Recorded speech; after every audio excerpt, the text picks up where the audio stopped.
N'akụkọ dịka ibe ya eniena Sir Godwin Asomugha na bia na number 6 Umuzo Road na Ubo Mbanagu Otolo Nnewi.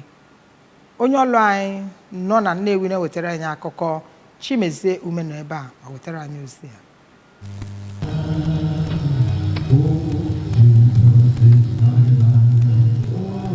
N'okwu chukwu ya, Right Reverend Anije chetere ndị otu Kristi na ha nọ njem n'ụwa nke ha ga-ekwukwa ka ha si bi ndụ ha na oge ikpeazụ.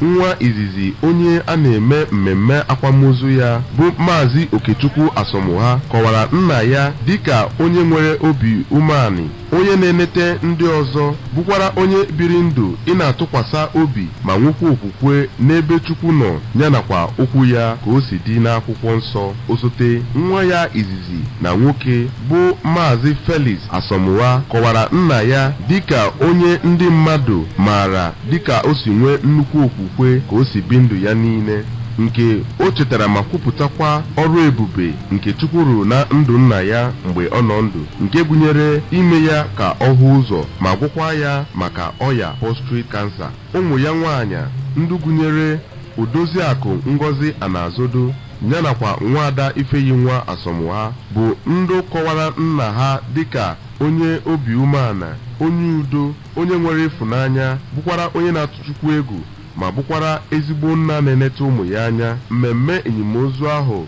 bụ nke Primate Christ True Mission Right Reverend E.C. Okolo, Right Reverend J.C. Anazodo nke Christ True Mission Ogbunike Diocese, ndị ikwu na ibe, ndị ezinụlọ, ụmụ ya na ụmụ ya na ndị ọzọ bịakwara ịkwanyere ya ugwu ikpeazụ.